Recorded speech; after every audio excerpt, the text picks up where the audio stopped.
Hi guys, NEET admit card I hope आप सबने NTA की ऑफिशियल वेबसाइट से डाउनलोड कर लिया होगा। अब इन तीनों ही पेजेस का आपको प्रिंट आउट निकलवाना है A4 शीट पेपर पे।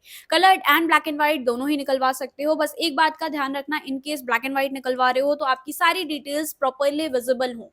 इसके अलावा जो फोटोग्राफ यहाँ पर आपने फॉर्म एग्जामिनेशन देते टाइम पे फिल करवाई थी, सेम फोटोग्राफ आपको पेस्ट करनी है। प्रिंट आउट निकलवाया, उसके बाद आप पेस्ट करोगे ग्लू से, तो यहाँ पे लेफ्ट कॉलम में छोटे वाले साइज की फोटोग्राफ आपको पेस्ट करनी है, जो कि होता है आपका पासपोर्ट साइज। तो थोड़ा शायद आपका फोटोग्राफ बड़ा आ रहा होगा, तो ठीक है, बॉक्स के बाहर आ रहा है, कोई इशू नहीं है। अब बहुत सारे स्टूडेंट्स को ये इशू आ रहा होता है कि हमारा तो दी बैकग्राउंड व्हाइट नहीं है, कोई इशू आ रहा होगा क्या, नीचे डेट और नेम नहीं लिखा हुआ है, डेट नहीं लिखा है तो कोई इशू आ रहा होगा क्या। तो कोई इशू नहीं आता है, आपको वहां पे एंट्री मिल जाती है। ठीक है, इससे आपको रिजेक्ट नहीं कर देंगे कि भाई तुम्हें पेपर नहीं देना है, ऐसा नहीं होता है।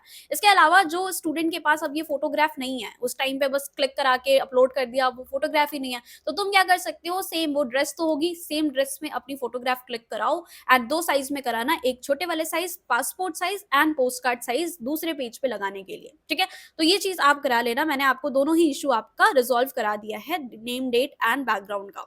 इसके अलावा आपको देना है थंब इंप्रेशन, लेफ्ट हैंड का थंब इंप्रेशन। देखो कोई भी राइट हैंड का नहीं दे रहा होगा। हॉरिजॉन्टल दे देना, बिकॉज वर्टिकल में साइज का इशू आ रहा है। अब देखो 2-3 दिन बाद अगर प्रिंट आउट कराओगे ना, तो ये एनटीए ये इशू रिजॉल्व कर देता है, जो फोटोग्राफ बाहर आ रही है। बाकी अभी भी करा लिया है तो कोई इशू नहीं है, इससे कोई दिक्कत नहीं आ रही होगी कि डब्बे के बाहर आ रहा है आपका फोटो, क्योंकि वो तो इनकी प्रॉब्लम है। अब सिग्नेचर यहाँ पे कोई भी स्टूडेंट पहले से करके नहीं जा रहा होगा। साइन, जहां भी साइन की बात है, वो सब कुछ आप इन्विजिलेटर के सामने करोगे। कोई भी बच्चा पहले से ये फिल मत कर देना, ठीक है, वरना 2 एडमिट कार्ड निकलवा लो अभी से, अगर आप ज्यादा गलतियां कर रहे हो तो।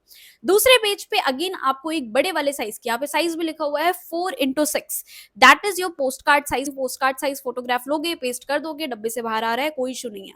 अब यहाँ पे लिखा हुआ है कि आप इन्विजिलेटर के सामने ऐसे करके फोटो के ऊपर तक साइन करोगे, बट अगेन ये इन्विजिलेटर आपको गाइड करेगा कैसे करना है, तो पहले से कुछ मत करके जाना, बस इतना सा एडमिट कार्ड आपको फिल करना है।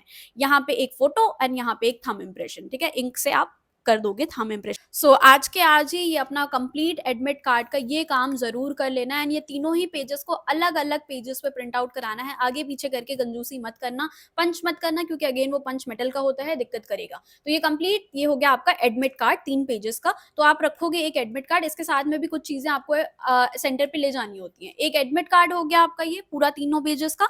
इसके अलावा आपको रखनी है 2 छोटे वाले साइज की फोटोग्राफ। बड़े वाले साइज की कोई नीड नहीं होती है, तो कोई जरूरत नहीं है, बस पेस्ट किया हुआ है, दैट इज सफिशिएंट। अलग से एक्स्ट्रा में रखने की जरूरत नहीं है। तो छोटे वाली size, that is passport size की फोटो 2 रख लोगे। वैसे एक ही की जरूरत होती है, अटेंडेंस शीट पे यहाँ पे आपको पेस्ट करनी होती है, बट सेफ साइड के लिए 2 रख लो। इसके अलावा मोस्ट इंपॉर्टेंट, आपको एक आधार कार्ड, अपनी वैलिड आईडी प्रूफ रखनी है। ओरिजिनल रखोगे, कोई मोबाइल में नहीं दिखाना है, कोई सॉफ्ट कॉपी नहीं लेके जानी है।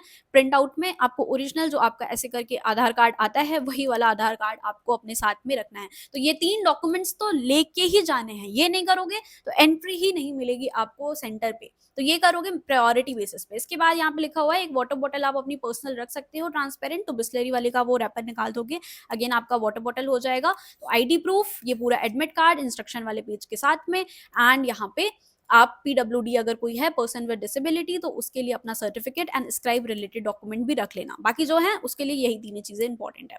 यहाँ पे कुछ चीजें लिखी हुई हैं आपको, अगेन मैंने पहले ही बता दिया कि नॉर्मल सी ड्रेस पहन के जानी है। अपना ड्रेस कोड फॉलो करोगे, plain T shirt, plain trousers and chappal पहन के जाना है। बाकी कोई भी एसेसरीज अंदर अलाउड नहीं है, फोन, मोबाइल, क्लिप्स, कुछ नहीं। आप कैश लेके जा सकते हो, कीज वगैरह अलाउड नहीं होती हैं। कैश में भी नोट अलाउड है, कॉइन्स वगैरह अलाउड नहीं है। तो कम्यूट करने के लिए आप अगर अकेले भी आ रहे हो तो जस्ट कैश लेके आओ और ये 3 चीजें लेके आओ, आपको एंट्री मिल जाएगी। बाकी चीजें बाहर रखा दी जाएंगी सेंटर की, एंड सेंटर कोई रिस्पॉन्सिबिलिटी नहीं लेता है। अगर बाहर वो पैसे लेके कर रहे हैं तो अलग बात है, वहां पे थोड़ी सी आपको रहती है सेंटर के बाहर की आपने 50 रुपीज चार्जेस दिया, अपना सामान वहाँ पे सबमिट कर देते हो। बट ऐसे जरूरी नहीं कि हर सेंटर ये फैसिलिटी प्रोवाइड करे। तो आई विल से कि अपने पेरेंट्स को लेके जाओ, साथ में कुछ सामान लेके जा रहे हो, नहीं तो सिर्फ अपना कैश और ये डॉक्यूमेंट्स लेके अकेले ही सेंटर पे चले जाना। पहले से ही सेंटर की डिटेल्स देख लेना कि वहां पे जाके ढूंढ रहे हो कि सेंटर कहाँ है। एक दिन पहले जाओगे, सेंटर अच्छे से विजिट कर लेना कि कितना टाइम लगता है। 1:30 शार्प गेट क्लोज हो जाएगा, तो उसके बाद तो आओगे, कुछ भी रोते रहो, गाते रहो, एंट्री नहीं मिलेगी। 11 से 1:30 के बीच में आप सेंटर पे होने चाहिए। सो या that's all about this video. ये कंप्लीट एडमिट कार्ड कर लोगे एंड आराम से पढ़ाई करो। अब जो भी आपके 4-5 दिन बचे हैं, रिविजन करो एंड ऑल द बेस्ट।